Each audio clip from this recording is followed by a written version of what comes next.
The data for July seems way too bullish. I'm going to share that with you in today's video for Bitcoin, for the crypto markets, and for the stock markets. So make sure you hit that like button, subscribe to the channel if you are new here. Thanks again for joining me, Jason Pizzino, on your home of macro cycle analysis. As I said, we cover Bitcoin, crypto, the stock markets, and the real estate cycle. Now, this is a series that I do every single month. And you can review the other months on my channel. And basically what we do is go through an agenda and have a look at what the data is suggesting the probabilities are for the month of July. And more importantly, at least for my own analysis, is what's happening over the next quarter to roughly 6 to 12 months. So basically a longer term outlook depending on where we are. As you can probably tell, my voice isn't doing the best, so this one is going to be a lot shorter than last month's video at nearly 40 minutes. So stick with us. We've got heaps to get through, as you can see here from the agenda. And throughout it, I want to let you know what I think is going on and what I'll be doing in this particular period of the market. As you can see here, I've got the July action plan. But I want to give you some more of that information that you can go away with and do the research on yourself. I'd rather teach someone to fish than give them a fish. So if you're looking for a fish, this might not be your channel, but if you want to learn how to fish and do it forever, you've found your home for that. All right, so let's kick it off with June and basically just a quick recap of June. Essentially, this video here, we covered lots and lots of pieces of the data. It was looking like we were doing some sort of stop-start price action that we could see. Bitcoin, essentially, it consolidates and then pumps, and it consolidates while the masses aren't looking. And what we were using for that was the average true range, plus a few other pieces of, a few other indicators there. But essentially, the average true range lets us know that the interest is dying off, and we can definitely see that. We've talked about it on previous videos. And then eventually this thing basically breaks out, providing we are in the macro bull market. So providing we're in the bull market, you essentially see these periods of stealth and then nice big breakouts. And by the time it's broken out, it's almost too late, or it destroys your psychology.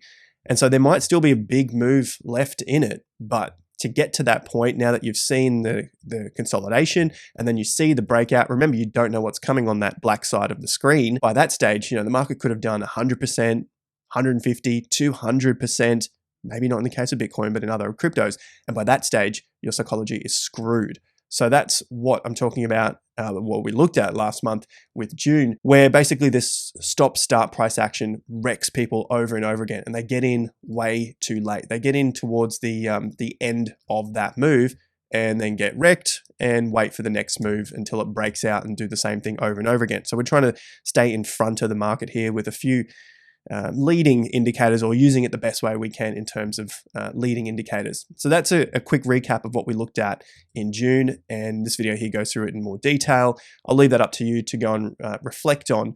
So next thing is we want to look at end of cycle time targets, but what I'm going to do first is go to most bullish month, and then we'll get to those time targets later in the video. We're going to look at the stock markets as well, because essentially my theory overall, without going into another 20-minute spiel on it, is that, well, we are in the winner's curse phase of the markets, where basically things are going to go straight up. It's your everything bull market. It's time to be making the money before there's a eventual major collapse, and I still see there's more time in that. The NASDAQ has had 16 straight years of green. Our forward returns dashboard, and as you can see from the assets here, we can go through many different assets to have a look at their previous history, and then look forward sort of 6 to 12 months to have a look at what those probabilities are. Now, if we're looking at July for, as I said here, the NASDAQ, look at all those greens through July going all the way back to 2007, and even 2007 was 0.58, so basically just 0.5% loss in that July. You had to go back to 2006 until there was a pretty significant loss there, 4%, and then it went on another 4-month winning streak. So July looks to be one of the most bullish months for the NASDAQ, and recently for the NASDAQ, I think it's on this chart here, we can see that it's followed pretty closely, if you could say that, to Bitcoin, or Bitcoin's followed the NASDAQ in that sense. Prior to that, though, it hasn't always been like that. So I'm not suggesting at all that it has to be like that going forward. It it moves in ebbs and flows, and at the moment, it seems to be somewhat in lockstep with the NASDAQ, but that can change. You can see through here that Bitcoin had the bear market, had a nice pump out, then another correction, whereas the NASDAQ was just grinding through this period. So it wasn't going on a major bull run like it did from 2020 into 2021, nearly 2 years there in total, but it was just this constant grind until it was able to break out, then had a nice significant correction there. So just in the last, or recent history, the last few years, corrections happen on the NASDAQ, which is the white line, correction happened on Bitcoin, which is the candles in the background, and then they basically moved up together as well. And only recently, in the last couple of months, NASDAQ's gone pretty gangbusters in the last couple of months from your April low into May, June, into the rise there, into new all-time highs, whereas Bitcoin found its peak in March, like the NASDAQ did, but it has not been able to break past that top yet.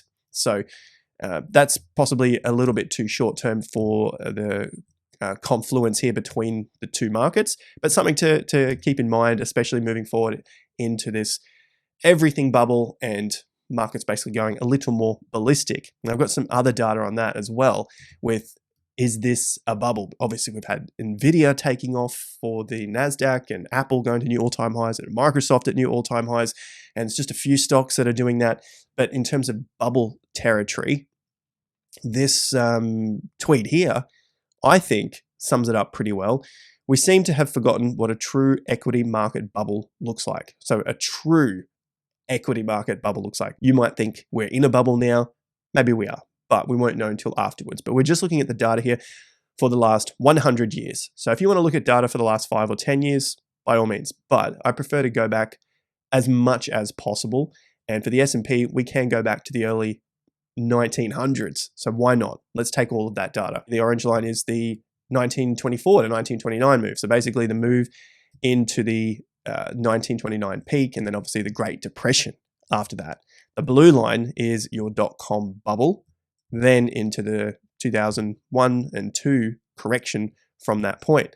So you've got bubble lines at the back here, but then on your pinks and your greens, 1960s, we're getting into some inflation at that point, but then most recently the pink, you can see that the line is very much nowhere near these bubble territories. It had been moving into the bubble territories or along the same lines as the bubble territory up until roughly 2021, but then you had the correction in 2022, 2023 was the move up, and now we're into 2024. So this could take off and get to that price there and then be considered something similar to that. As you can see from the numbers themselves, roughly 186, you almost got to do a double, just less than a double to get to those prices. Let's get back to what we're talking about here with July as well. Most bullish months, we've seen that now with the NASDAQ, 16 years in a row, average returns of 4.6%. The data itself shows pretty significantly that the green is well and truly on track for the NASDAQ. I want to get more into the longer term outlooks here as opposed to just July. I'm going to let you know what I think about July based on that, but the longer term outlooks over this this next 6 month period. We're closing out 6 months for the markets now, and we're heading into that next 6 month period. So let's have a look at what we've got coming up for the economic announcements now. For this month, for July, a couple of the big ones everyone will be looking at again, CPIs coming out, you've got your PPIs, you've got your unemployments, and then at the end of the month, you've got the interest rate announcements. So interest rate announcements are looking likely they're going to remain on pause. The market's still hopeful of a cut in September, but you guys might remember my stance on interest rates. And essentially, it's been 6 months now that I've been saying that I doubt the interest rates were going to be cut. And that was at the time when there was a cut due or expected in every single meeting throughout 2024. So far, it hasn't happened. And I think it now seems obvious why it didn't happen, but you got to figure this out before it becomes obvious to the masses. And that's what we're trying to do here, looking forward over the next couple of months, quarter to 6 months to see what happens next. We've got the economic announcements there. We looked at our NASDAQ. According to the data, is the most bullish month for the NASDAQ. Let's have a quick squiz at our S&P 500. When I put this chart together about 12 months ago, I believe it was a little longer, what I was trying to do here is figure out if there was a pattern in the S&P 500 in terms of its price movement and how it breaks out to new all-time highs, corrections, and what that means to Bitcoin itself in terms of the Bitcoin price. Now we can throw this up here, new price scale, put the Bitcoin line on it. Throughout the Bitcoin bear periods, the bars in the background, gets a little bit messy here, but the bars in the backgrounds is the S&P, and the orange line is Bitcoin. Now the orange line is going down, that means Bitcoin's in its bear market, and you can see there I've covered that the box here, that's Bitcoin's bear market. For the S&P, however, it basically went sideways throughout that period. Yes, it had a little bit of a loss, but essentially you would agree that's basically sideways. And then it started to move again and then took off to a new all-time high, correction, another new all-time high, and then by that stage, Bitcoin is in its bull, breaking into new all-time highs and going pretty fast to the upside, along with the stock markets. And you can see the stock market in the background here is basically straight up. If I hide this for a second, you can see that the monthly swings are basically all straight up until they break and it turns into a bear market, and everything basically turned into a bear market at that point. So it looks like we're in that sort of stage again where the S&P has had its first correction, and that's what I uncovered here, where S&P moved into a new all-time high. It has a correction and then tries to stabilize again before it goes on another move to another new all-time high. And then at that second point, that's when Bitcoin gets into its crazy state. At first, it was looking like Bitcoin would get into a new all-time high on that second move for the S&P, but Bitcoin has now hit a new all-time high, but it has also corrected when the S&P corrected. So here's your orange line. It corrected, S&P corrected, and now it looks like the orange line, Bitcoin, is consolidating again before the next move up. So basically, just looking back at that data, that's essentially what I uncovered here with the S&P overlaid with Bitcoin.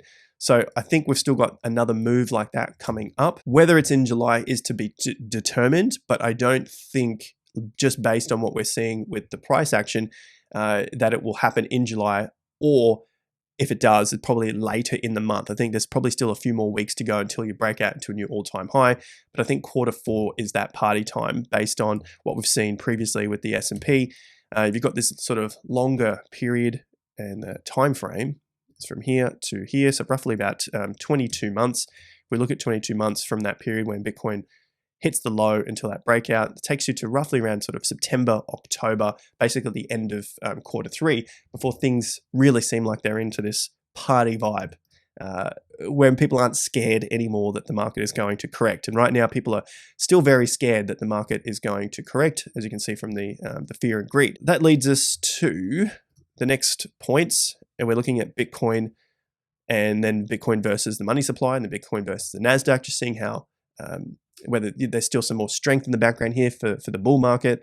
As of course, the fear, I think, is a good thing at this stage of the cycle, especially refreshing the market sentiment after such a long time up. You know, we had quite a few months to the upside, and at one point I was looking at this being one of the least feared bull markets of Bitcoin's history. But finally, we did get to some of the more the fearful levels here over the last few days, hitting 30. That's brought some more fear back to the market. So let's have a look at the data for Bitcoin, starting with the monthly time periods on our forward returns dashboard. So just looking at July here, down this column, we've got 14 data points. 9 of those are wins, 5 are losses. Basically 9 times it was green, 5 times it was red, giving us 64% chance of the market being green. Okay, so I think it's important to have a look at where we currently sit overall. And in terms of my own trading, I'm not trying to trade from the first of the month until the last day of the month. So I would place less emphasis on the month itself, whether it's going to be red or green. And I'd rather look out further. I'd rather look at 3, more so 6 and 12 month periods. But let's have a look at the quarter itself and just have a look at the percentages as they come up here. Basically 14 data points, 7, 50% chance. So for the quarter, a 50% chance. Now we have noted throughout the video that there's a fair bit of bullish data for the stock markets throughout July. But as you get into that sort of quarter period leading up to the election, as I've shown in previous videos, of course, not to make this one too long, that sometimes you get a bit of a correction leading into the election itself. So you can see the elections in November, and then after that point, markets can go pretty wild. I suspect that's when we'll see more of the excitement in the market. Doesn't mean that we can't get a little bit of excitement leading up to the election, but just looking at the probabilities, there can be a bit of a correction. However, I want to share with you what I think a good action plan is leading into this period, basically from July onwards, as we lead out or go further into the winner's curse phase and the next couple of years. So this is basically the seasonal pattern for the election years for the S&P 500. It's suggesting maybe there's a mean reversion. It doesn't mean it has to happen, and I'm not on board with it having to happen, especially after such a significant move to the upside. That's for the S&P 500, and then for the NASDAQ as well. It's up there. If it was to get a mean reversion over the few months, that means it's got to come back down from 18% to roughly sort of 12% over the next few months, giving it a loss of about 6% over that period. So that's a long way off. The main thing is market cycles are still up, and we have that election coming up throughout or through the end of 2024.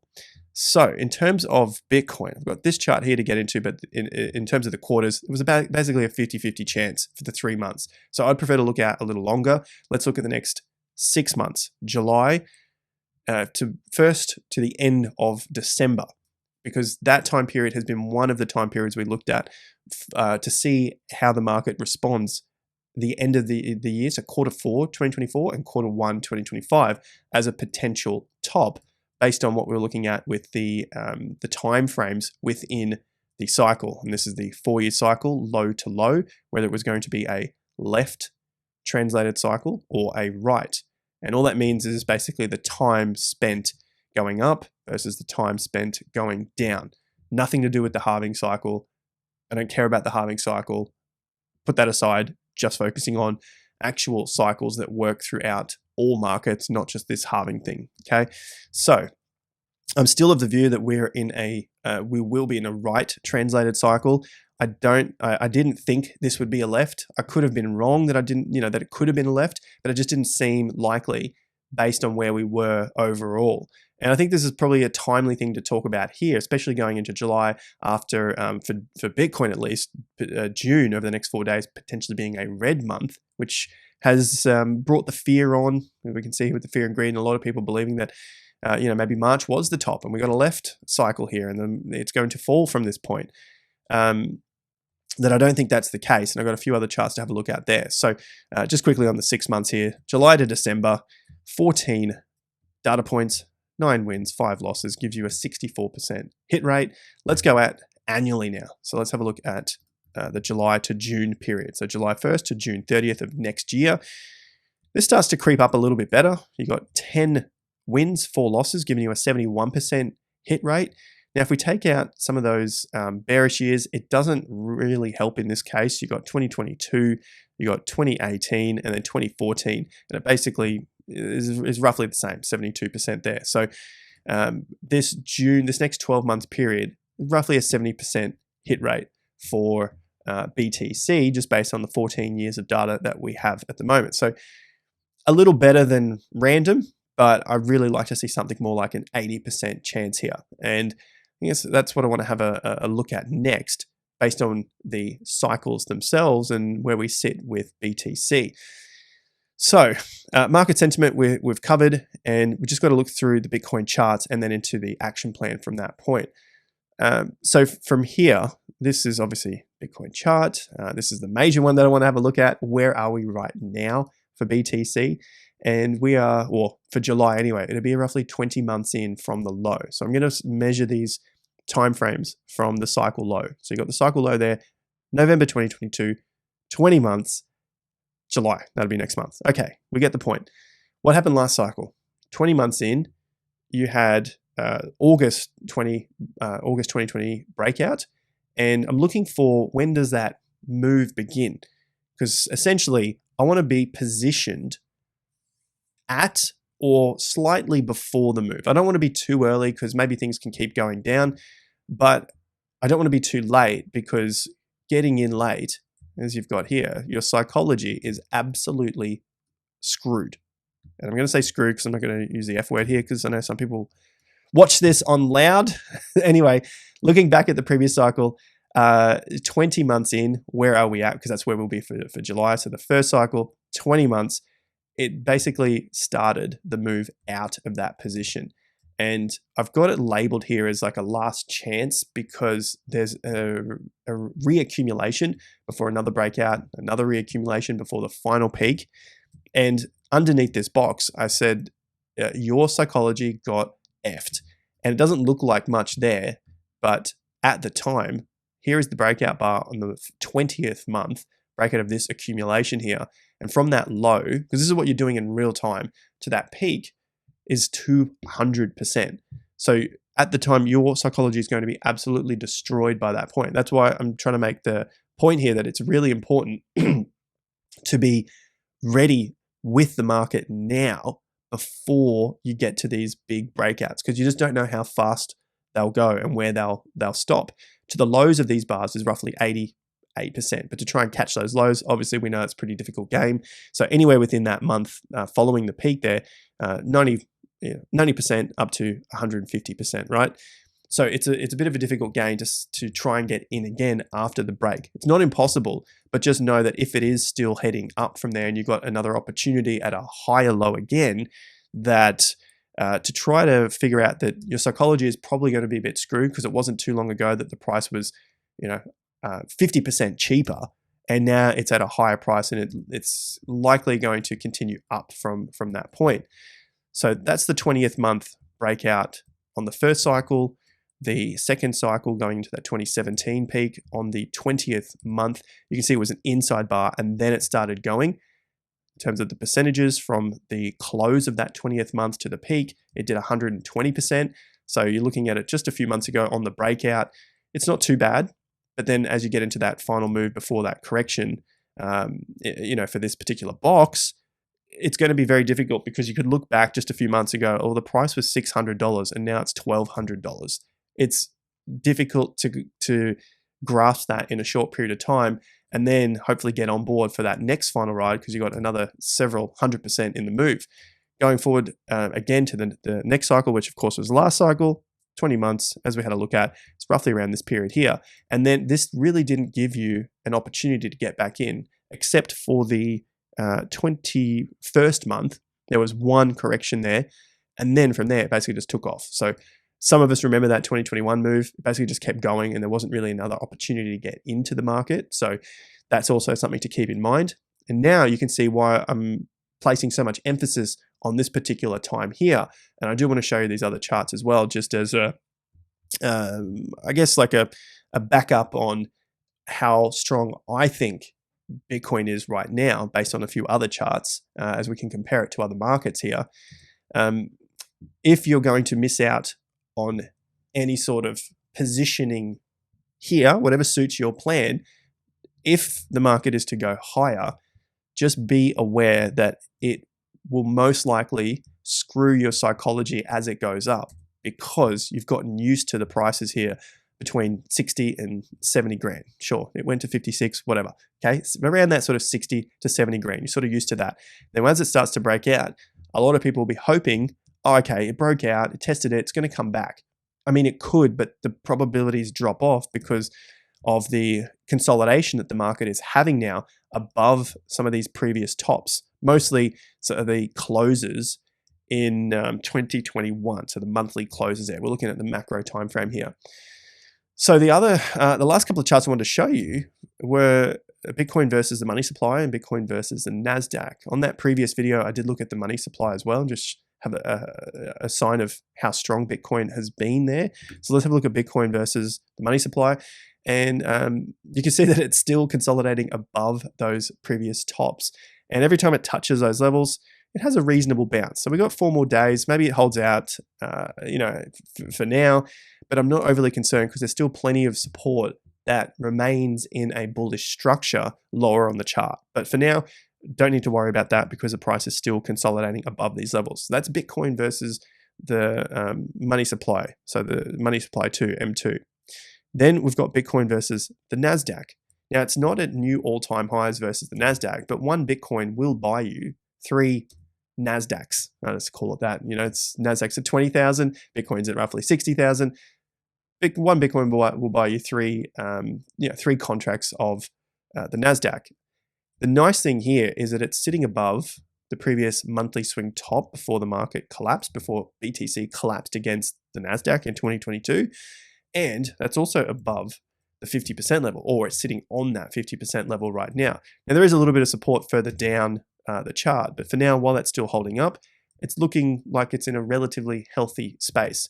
I know there are going to be people that are going to point to some sort of diagonal that they try and draw here. That's not a bad thing, but they'll probably try and draw something like that, and then they'll line this up like this to show you that it's got to get rejected and it's all over. But that is basically curve fitting to me. I like to use specific points, exact tops. You can see it goes straight to that exact top there, but that's only 2 data points. You pretty much want 3. So we could use this top here, and essentially that has broken out of it. So even if it comes back and sits on that and breaks out again, that's down the track. I'm not overly concerned for now. You've got a few data points on that. That's not even as strong as using the 50% level. So Bitcoin against the NASDAQ looks pretty good. The reason I'm looking at that is with the breakout for Bitcoin, it typically goes on its run, it outperforms the NASDAQ, and then spends the bear market underperforming the NASDAQ. Even though the NASDAQ's going down, obviously Bitcoin will correct harder. And finally, the crypto market cap. So I didn't have this on your list, but I wanted to share crypto market cap and Bitcoin going forward with July, and you probably get the hint of what I'm suggesting here with July. Total crypto market cap is also in a correction. This is excluding Bitcoin and ETH here, so this is your altcoins with some stables. It's had a rejection at those tops there, that monthly swing top, and it's pulled back onto the 50% level or just above it now. Provided it stays above 500, 540 billion, reasonably good. Underneath here, no man's land. That's underneath the 50% level.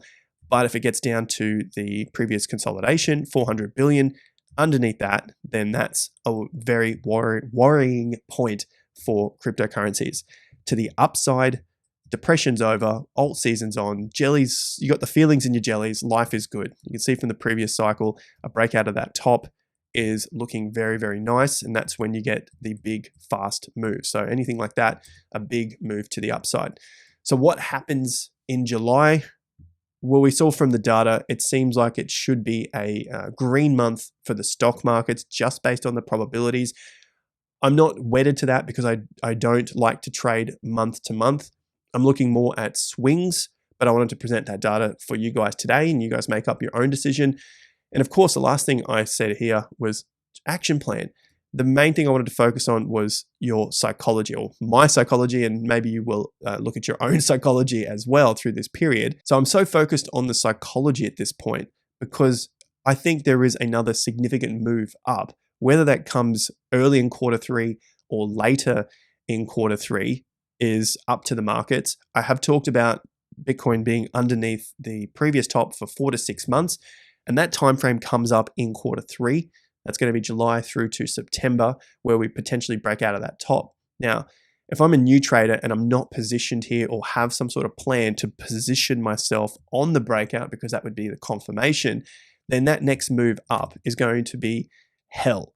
It's going to be absolutely hell. And that is what I talked about in this video 5 days ago, preparing for the worst ride of our lives. And yes, I'm not joking on that. I haven't had too many dad jokes today. I don't think my brain's thinking too well, with maybe slightly lack of sleep here and a blocked nose. But you get the idea, I hope, that if you're not prepared for this move up, and I'm trying to explain here that I think this is the time to prepare for that move in your strong alts, maybe your Bitcoin or ETH or SOL positions that are looking like a bit more of a lower beta play, but maybe more safe, then that move up is going to be like hell, because you're not going to know when to get in. You're going to be asking everyone, is it going to be a pullback now? Is it going to be a pullback now? Should I get in now? And then as you get in, you see this sort of 10% pullback and you think, shit, I should have got in. You sell some and then it will take off without you, so on and so forth. That's the way it'll continue to ride. Looking back on these previous cycles, it seems like through this period of the next sort of 3 months, this next quarter is around that period that you want to either be set or getting ready to set your positions on any sort of confirmation breakouts, because that next ride, whether it's over the 6 months following that, 6 to 12 months following that, could be quite difficult to trade, especially with no plan and if you've only got sort of 6 to 12 months experience in the markets. So hopefully that's left you with a bit of an action plan for July. If you see those opportunities, from the data that I've seen, I think it's a great opportunity. Whether July is going to be red or green, I hope you can see by now, I don't really care, and I don't think it matters, because who's in this game for 1 month? If you are trading, then you're not going to be trading off red or green months anyway. You're going to be looking at something more like TIA Premium, link in the top of the video description. And we also have our free Ultimate Traders Accelerator as well. Subscribe to the free Crypto and Economic Report and you'll be notified about that. Thanks for sticking with me throughout this video. I know I haven't felt the best in it, but I'll be back with another video very soon, and hopefully 100% like and subscribe. You guys know the deal. I'll see you at the next one. Till then, take care and peace out.